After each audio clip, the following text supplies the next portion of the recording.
and welcome to the beautiful sport. Joining me today is Liverpool's up-and-coming championship boxer, Dexter McCarzer. Hello Dexter and welcome to the studio. Oh yeah, glad to be here. Are you okay? I'm good, and yourself? Yeah, I am brilliant. Right, let's get started. When did you first get into boxing? Like, what inspired you? When I was about 10 years old, me and my older brother, Calvin, we used to fight a lot. And my older brother, Simmer, he taught me how to box so he could humour himself by watching me and Calvin fight. So, like, was you really young? Like, how old was you at this time? Yeah, about 9, 10 years old. With with child boxing, it's pretty intense, isn't it? But like, how intense does it get, like, actually in the ring?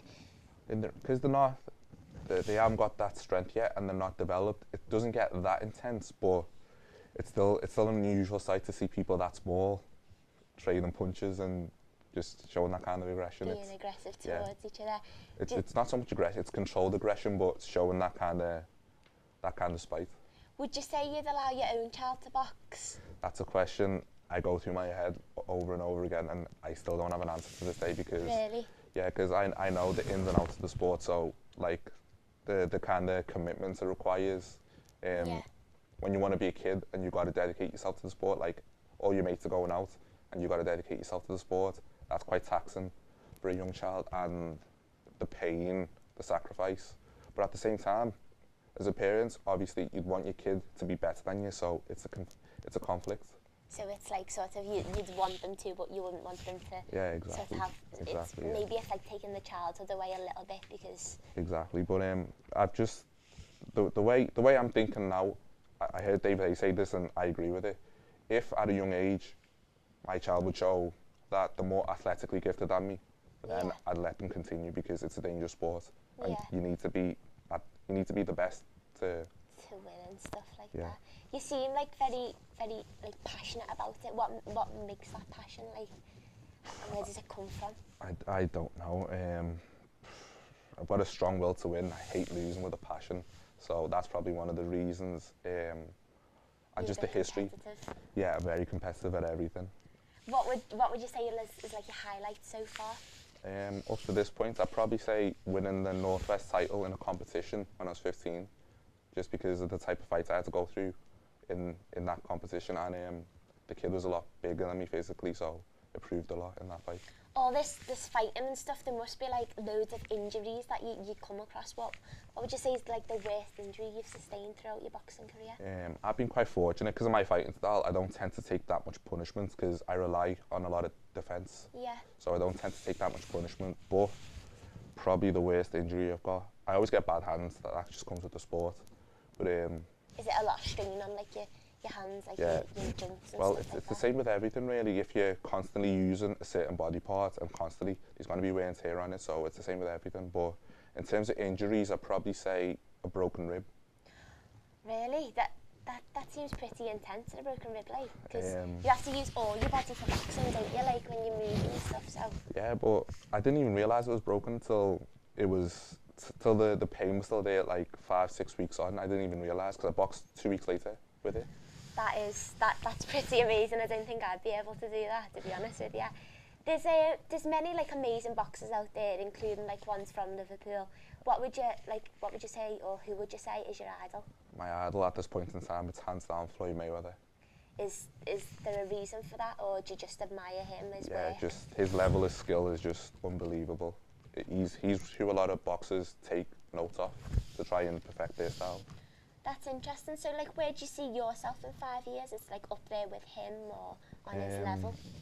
Well, I don't like to compare myself to other athletes because they've drawn their path, and I'd like to do the same with mine.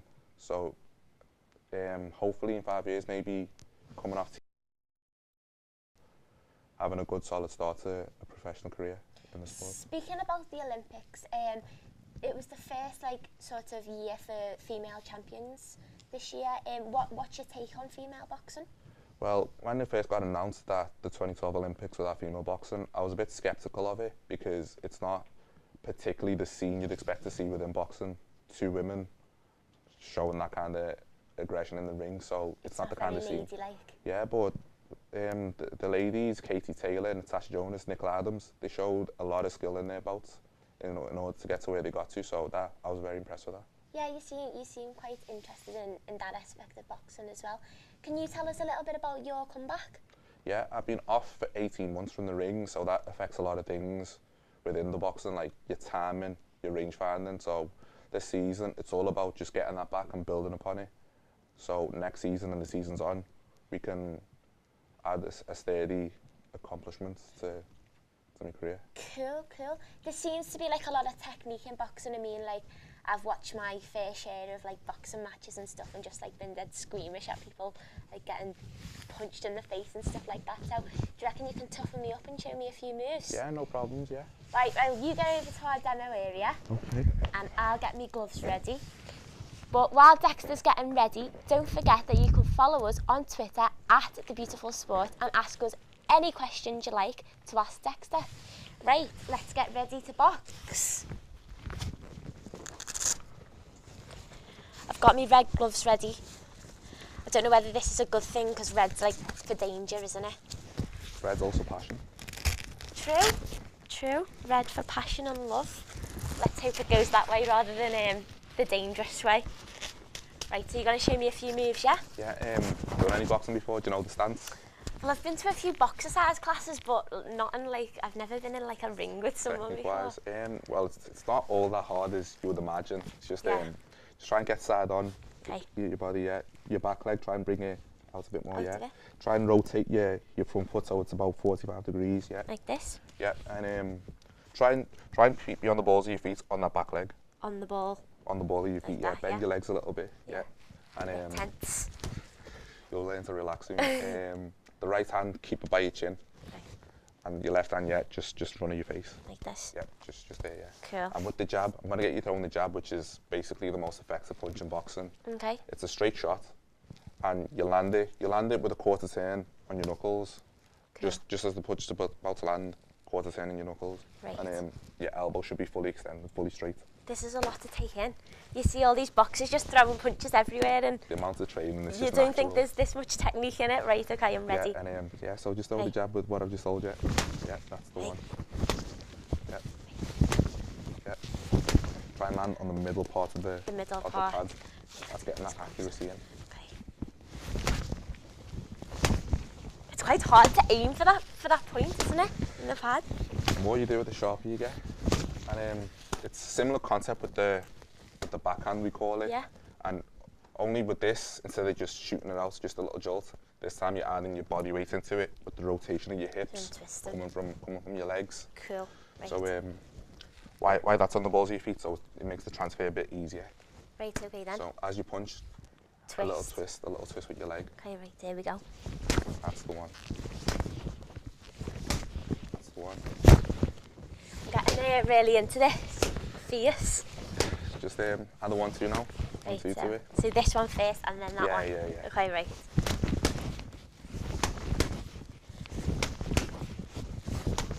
I can tell why boxers are so thin. I can't keep up with this. It's just like, it's worn me out, guys. I don't know whether it's worn you out at home watching, but it's definitely worn me out. Anyway, Dexter, thank you very much. It's my pleasure. And I wish you all the luck for your comeback season. Thanks a lot for that. Right, that's all we've got time for today, but next week join me because I'll be interviewing a world famous ballet dancer. I wonder who it is. Right, take it away, TJ and Murphy.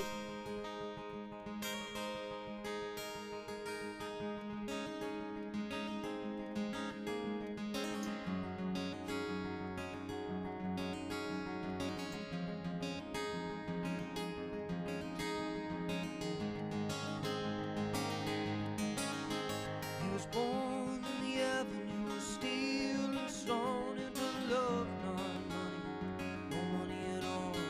He grew up straight with the crooks and the wrongs, buzzed his way out like a rambling rose. Fight on, Joe Crazy Rose, fight on. It's all you've ever known. Fight on, Joe Crazy Rose. Took a job in a bar when he was just 15. Sure, he had hard times. He knew how to bleed. He's licking his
your grave.